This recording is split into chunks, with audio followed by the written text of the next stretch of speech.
যারা বালিকা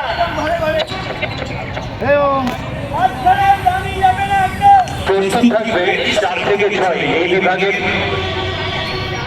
বালিকারা। তোমাদের 75 মিটার দৌড় হবে।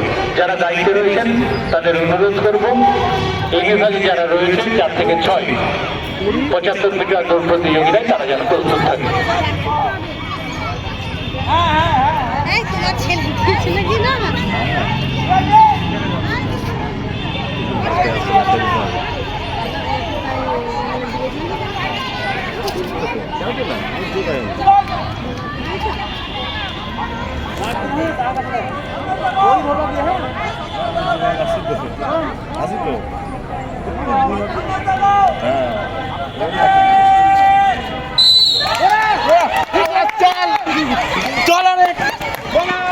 দৌড়াও দৌড়াও